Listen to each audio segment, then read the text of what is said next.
title of the presentation is Taking Care of My Health. So the goal that I have today is to give you some concrete ideas and strategies and tips on some small changes that you can make in your day-to-day lives that could have a huge impact on your health. Because, and some of this is very much common sense, and you might go, well, I already know that. But I think sometimes we're looking for some large solutions to help us, when sometimes it's just the small things and a bunch of small things that can make a big difference in our life. And the other thing is, I think we need to have the understanding that it really is never too late to make some good choices and to make some healthy lifestyle changes. So some people will say as they get older, oh, you know, I've been doing this for years and, you know, I don't want to change. But some small changes can make a big difference in your health. So if you do have a chronic illness, you can still be healthy. You can still lead a very active life, even if you have a chronic illness. And even in a national health survey in 2009, when they asked older adults, seniors, you know, how they rated their health, actually 44% said their health was excellent or very good. So seniors, even though they may have some chronic illnesses, they do think they do rate their health as being very good. Okay. Four major areas that I'm going to talk about are taking care of your health in terms of managing your health, being physically active, keeping your bones strong, and making your home safe. Checkup. How many of you get seen by a family doctor once a year? Or more? Okay. No. Somebody's shaking their head no. Okay. Why do you think we should have a checkup once a year? Common sense, I think. Common sense. Well, you know, if you go to your doctor at least once a year, then they get to know what your health is, right? What's your baseline information? So if they see you at least once a year, they can get to know, well, you know, what's your blood pressure usually like? To see you on a regular basis, and at least once a year, they get baseline information. They get to know what your normal stuff is. So they know what your normal blood work is. They know what your normal blood pressure is. So that if there's any changes, they could say, because, you know, what might be high blood pressure for one is not exactly the same for another person. I mean, there are guidelines, but your health information is very specific to you. So your family doctor, if they get to know you, will know when there's a change. So that's why it's a good idea to go once a year. And of course, then if you have any issues or concerns, you can also let them know, and they can detect things early on. Okay? How could you prepare for your appointment? I make a list, my wife approves it, and then I go and take it. Love it. The list. Sometimes we make the appointment and we go, oh yeah, I'm going to go talk to the doctor about whatever. Maybe it's, you know, I'm not feeling that great. Or I'm worried about this, or I'm worried about that. And we get to the appointment and we sit down and we might, well, I have this concern, but we forget about all those questions that we had. Right? I do. I go, I got to remember to talk, because when, you know, it's not that easy sometimes to get into a medical appointment. You have to wait, right? You have to wait time. So I want to get the best use of my time with the physician. So I make sure that I write down all my questions, because quite frankly, I can't remember them. They pop into my head during the day sometime and the week before, but I don't remember. And once you get into the appointment and you're talking with the doctor, sometimes it's easy to get sidetracked because they're going to start asking you questions. And then you forget what you wanted to ask the doctor. And then you leave, and I think we've all done it. You leave the office and you go, shoot, Forgot to tell them that. I forgot to tell him that, or I wanted to ask about it. So make the list. Some of you can have your wife or your partner or a friend approve it. And then you'll go in very prepared. So the reason for the medical appointment at least once a year, so your doctor can have a baseline and know what your normal is, okay? So make your list of concerns, make your list of questions so you don't forget. You want to get the best use of your time at that appointment. Something else you can do when you go, especially if you don't see them that frequently, is you can bring a list of all your medication that you're on. Does anybody do that? Write it up. Yeah, I write it down. And exactly, if you have a list, and tell them exactly how you're taking it, okay? The drugstore gives you these. I just bring it. You bring those, great. Whatever works for you, if you write your own, if you get it from the pharmacy, that's perfect. Because then your doctor, they see how many people in a day. Yes, they have your chart there, but it's easy for something to get, missed, and you're the one who knows exactly what you're taking. Because maybe they prescribed something a while back and you decided, it wasn't working for you and you stopped. They need to know that. Okay? So, the other thing you can do is we often go to the doctor with our problems, what's bugging us. But you know what? When you're there, you can also ask about other things. What are some of the things that I could be doing to improve my health? Should I be getting more exercise? What kind of exercise should I be getting? Are there special things I need to think about in terms of my diet? So use that opportunity.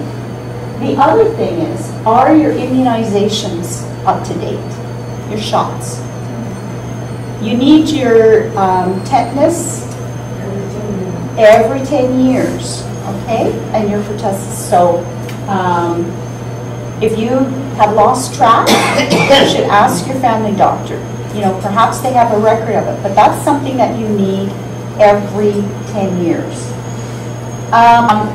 Obviously, your flu shot every year. The other one that has come out in the last few years is the shingles vaccine. Okay. I was just thinking of. Unfortunately, as we get older adults, seniors are more prone to the long-term complications from shingles. You're more prone to getting it, and it can be quite debilitating when you have it. Those are the kinds of things that you can talk to your doctor about. So, this part of the presentation is all about you taking some ownership. When you make your appointment, know where you're going, write your concerns down, know your medication, talk to your doctor about it, be on top of what shots you need, ask about it, and also screening tests. By screening tests, I mean things like mammograms. For men, there's a test for prostate cancer. There's some research now that's saying maybe they don't need to do that test, but I know some doctors are still doing it. A bone mineral density test. Those are the kinds of things you can ask your doctor about whether you need them, okay? We talked about reviewing your medications with your physician, or you can also go to your pharmacist and have it reviewed. So there is something, and I have a little brochure here. It's called MedCheck. And if you have more than 3 chronic conditions, if you have a chronic health condition and you're on more than 3 medications, or anybody who's a diabetic, and that could be type 1 or type 2, you can have a 30-minute appointment with your pharmacist to sit down and go through all your medication. And when I say medication, I just don't mean the things that your family doctor has prescribed for you. I mean also all your vitamins, any herbs that you're taking. People often don't think that those are medication, but when you are on medication and you're taking that, it's like taking a drug. They do, vitamins and minerals do very specific things in your body, and sometimes can complicate and interfere with medication you're taking. So don't, we think, oh, I'm going to go to the pharmacy, taking a vitamin is a healthy thing to do, and it is, but there are precautions around it. You just can't take anything. For example, who knows that you shouldn't take your calcium and your iron together? If you take them at the same time, the calcium is going to interfere with the iron absorption, so you're not going to get your iron absorbed. You're going to be taking it, and it's not going to be doing anything for you. So those are the kinds of things that can happen when you just start taking it. So, and that's not to say that you can't take vitamins and minerals, it's just that you might have to take it at certain times during the day, okay?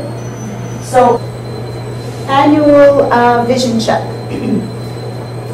It kind of seems obvious because we want to be able to see, but you might be surprised how many people don't get their eyes checked. Why would it be a good idea, like why is this a good thing to do? To catch cataract, to catch, what's that other thing?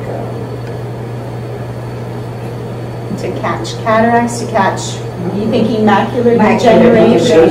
Yeah. So, very good point. Often these things start and you have no idea. So we're talking about diseases of the eye. They can start and you don't know. So it's really important to get that early diagnosis. Yes, cataracts, at least you will know why your vision is not as good, and you have to wait until they get ripe before they can remove them.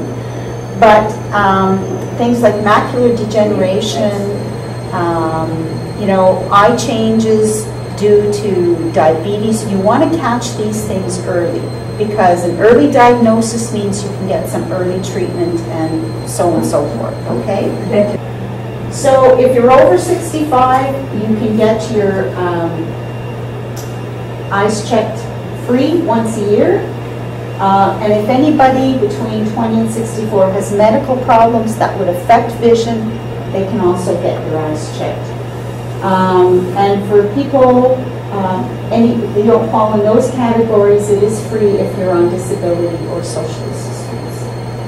Being in the presentation, I had said we were going to focus on 4 things. The one was taking care of my health. So we've just finished talking about that, right? Our medical checkups, reviewing our meds, and getting our eyes checked. That's the medical, that's the management piece. The second thing is being physically active. One of the most renowned gerontologists, and a gerontologist is somebody who studies aging. This is a quote from this Dr. Butler. And if exercise could be packaged into a pill, it would be the single most widely prescribed and beneficial medicine in the nation. And it's absolutely true. The impact of physical activity on our health is huge. If there's one thing that you could do to give yourself some positive health benefits, it's physical activity.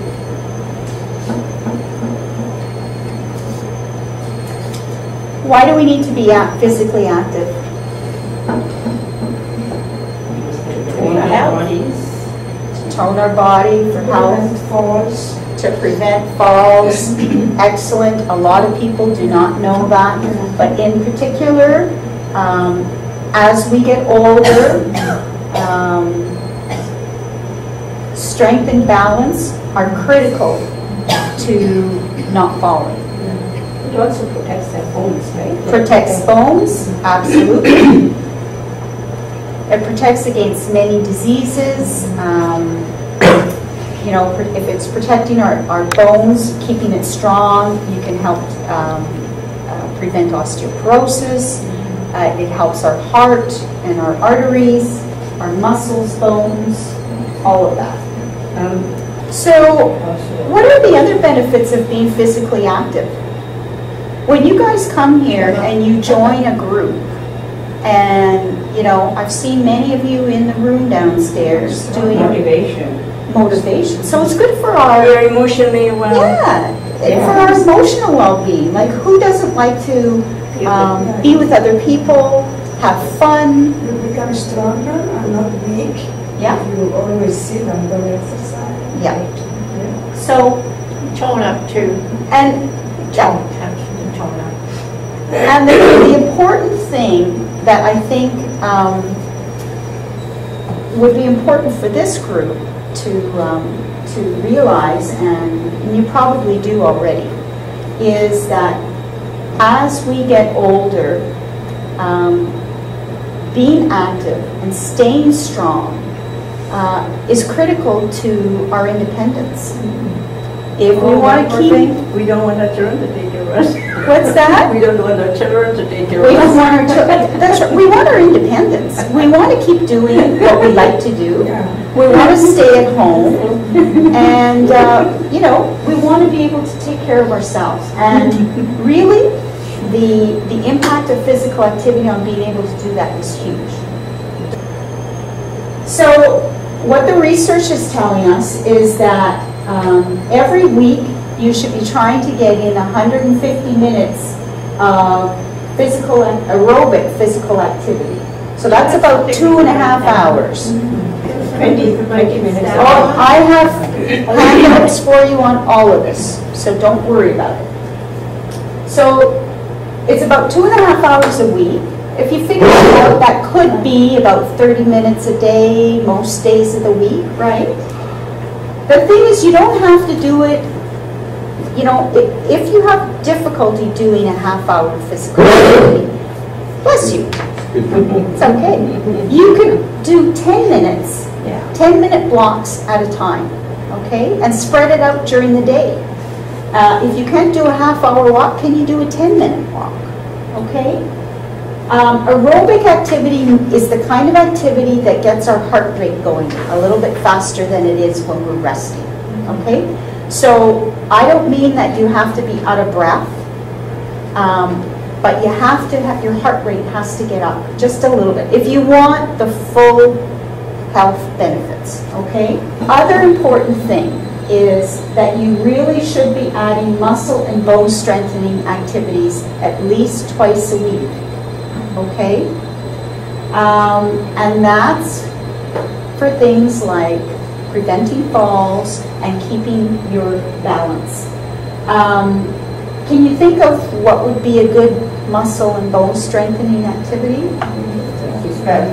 You have those dumbbells or Yes, I've seen them used down in class.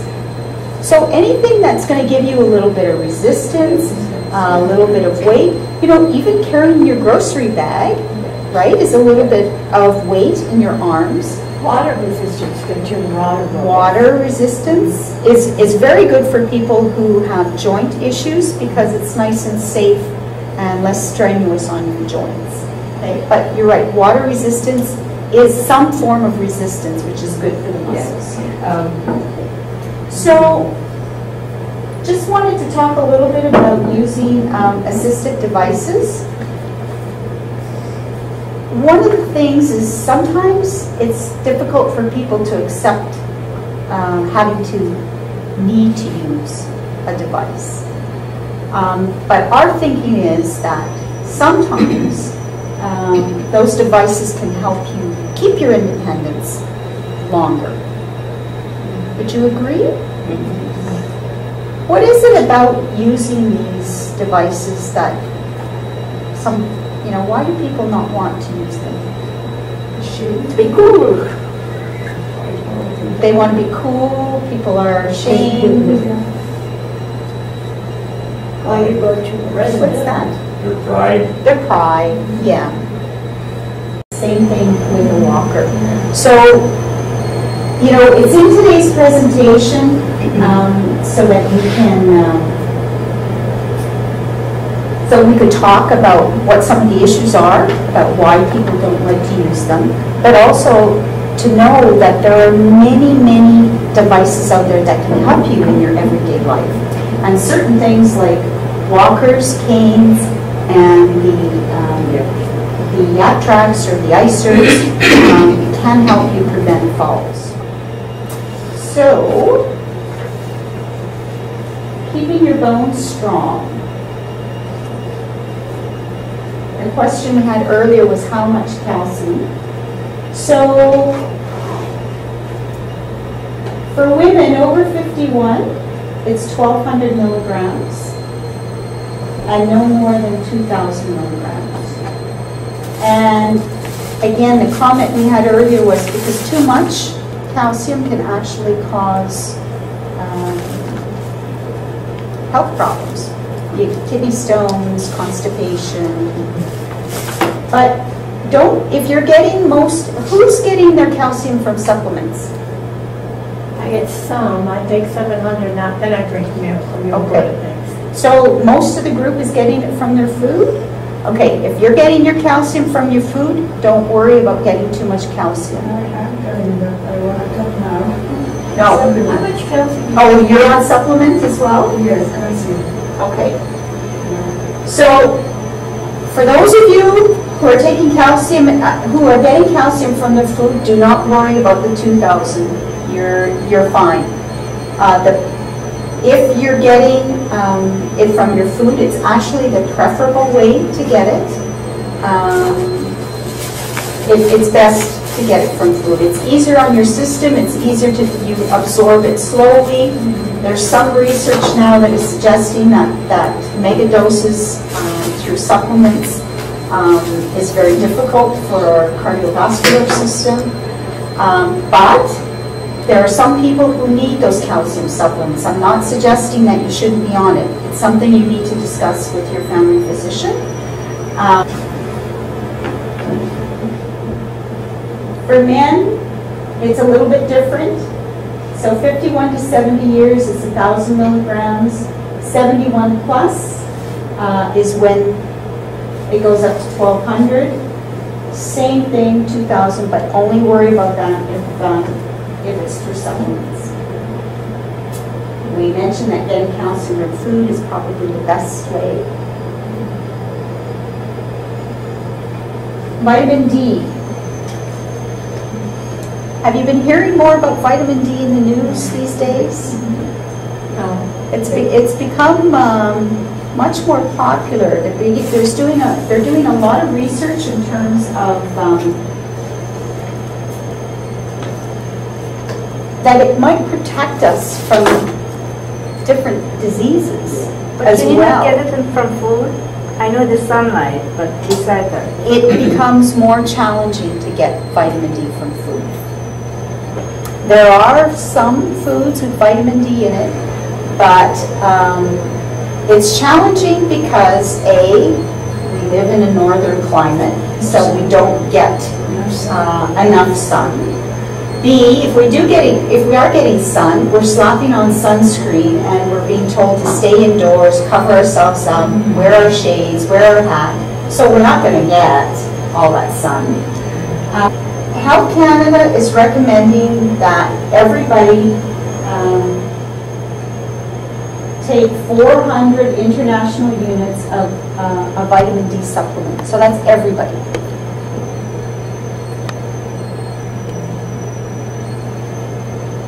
It's easier to get your vitamin D from food, but foods that are fortified with vitamin D. So if you're drinking milk,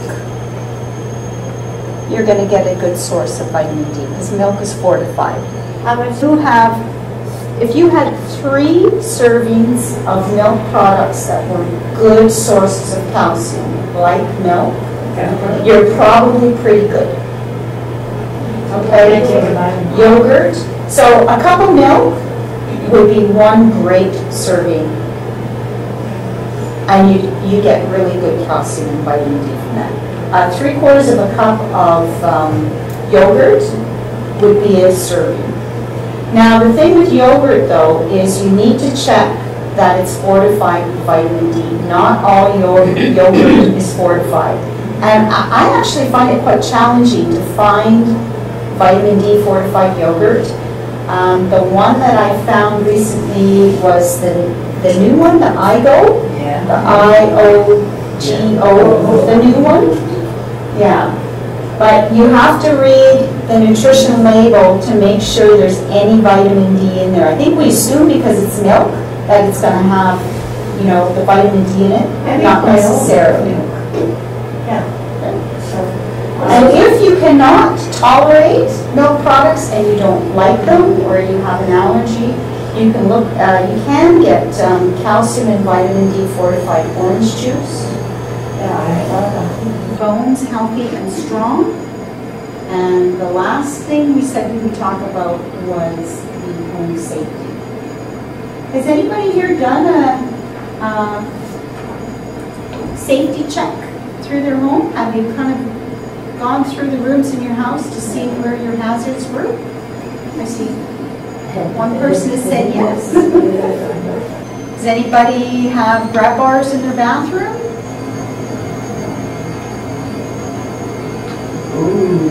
Trish, bells are going off for Trish in the back room.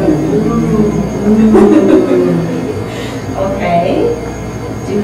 Does anybody use a rubber bath mat? Yes.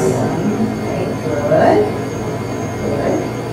I also have a little stool in the bathtub. Stool in the bathtub, perfect.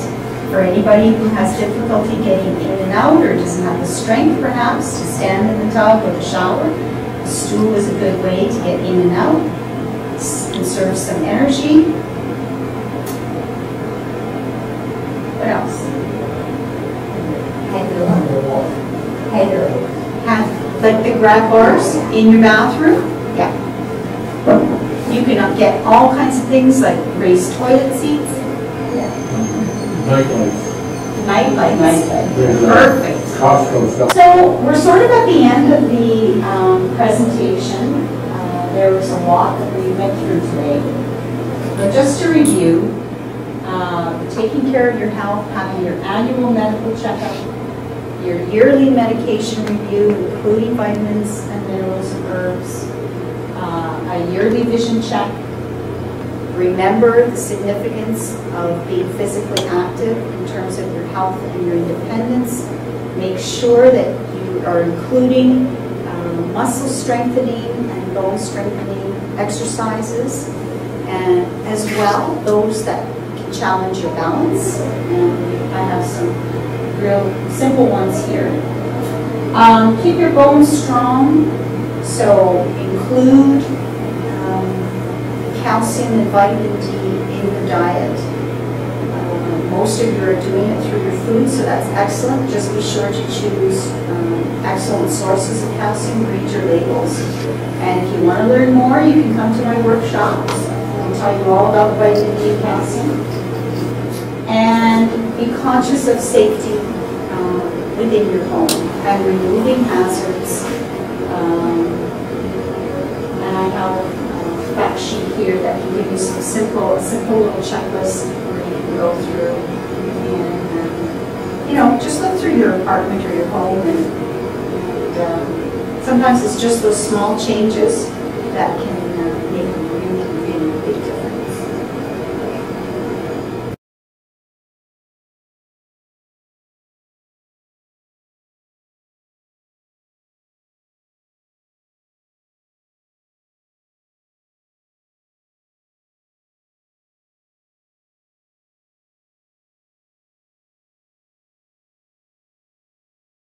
I'm Trish, and I'm the program coordinator of a program that you may have heard of in this area called the West End Integrated Falls Prevention Program. So I work very closely with Anne and some of her colleagues at Public Health, and the program is actually based at Pinecrest Queensway Community Health Centre, so very near the Old Forge. But no, you're absolutely correct. A lot of fall prevention really is common sense. But the problem is we don't always apply common sense in our everyday lives. We're all human. We all don't pay attention to what we're doing, and one of the common things is when people live in the same house for many years and they have their home set up when they first move into that house the way it suits them at that point in their lives, but 20, 30 years later you're a different person, and sometimes the environment, that good fit that you had 20 years ago with your home, between the environment and you as a person, it's not quite as good a fit as time goes on, because you can change. One of the classic things I hear when I go into people's homes is, particularly when it comes to rugs and mats, and some people will say, that rug's been there for 25 years and I haven't tripped on it yet. And I say, you know what, the most important word in that sentence was yet. Because nobody ever gets up in the morning and says, what am I going to do today? I think I'll have a fall today. Nobody ever plans it. It's always what people refer to as an accident. But you know, when you actually start to look at falls and what happened, what the person was doing beforehand, and there are always changes that can be made to prevent it from happening. As I said, we're all human and we're all at risk of falling. And I'm the first one to hold my hand up and say, I've fallen down my stairs. But whenever I went back and had a look at it, there were certain things that I did that I was just being stupid. I didn't pay attention to my footwear. The classic thing is the slip-on slippers. And people say, but they're so easy to put on, but they're also so easy to slip off. I was carrying a very heavy load at the time, so I wasn't able to hold on to my handrail. I have a cat whose sole mission in life is to try to trip me up on the stairs, and he got under my feet. So there are things that I was able to change to make sure that that doesn't happen again. What did you do with the cat? I still have the cat, I just make sure he's not right underneath my feet when I'm on the stairs. I get him to move before I take another step. I actually acquired a second cat, but thankfully she's very, very different. But the point is that, like I said, it's not about age. We're all human and we're all at risk of falling.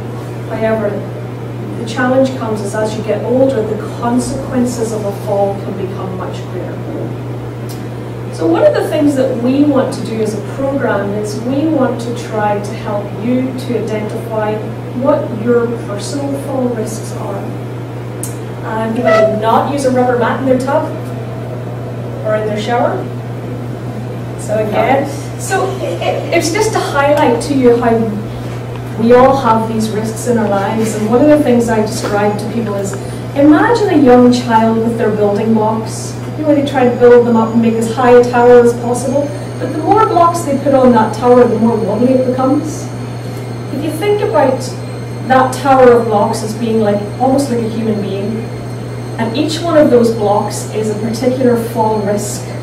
The more fall risks you have in your life, the more likely you are to fall. So what we do as a program is we want to try to name those blocks for you and for you and for you, because your fall risks are going to be very different from your fall risks and from yours and yours, because we're all individual. And what we want to do is not only to identify what those fall risks are in your life, is to try to eliminate them, or to give you the tips and tools to be able to eliminate them for yourself.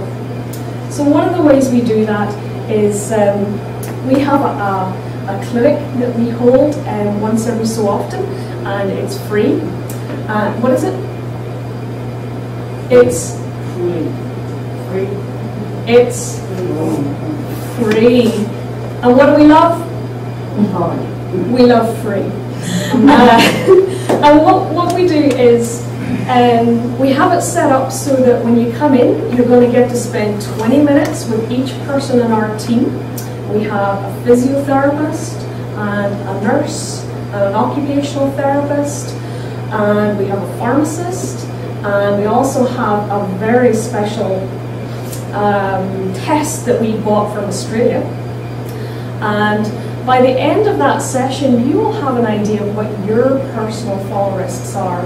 and a list of recommendations of things that you could do, to eliminate those risks from your own life. Doing is we're going to hold a clinic at Pinecrest Queensway on the morning of Wednesday the 10th of October.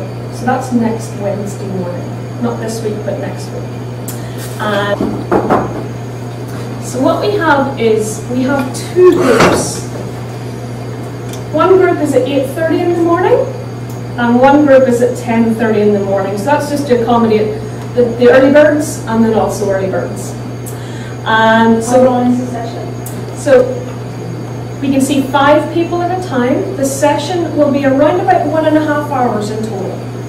So you get to spend around about 15 to 20 minutes with the 5 different workstations. So the way it works is we have a group of 5 people, and you come in and you'll sit down at one of the workstations. And after 15 to 20 minutes, everybody gets up and moves to the next station in the sequence.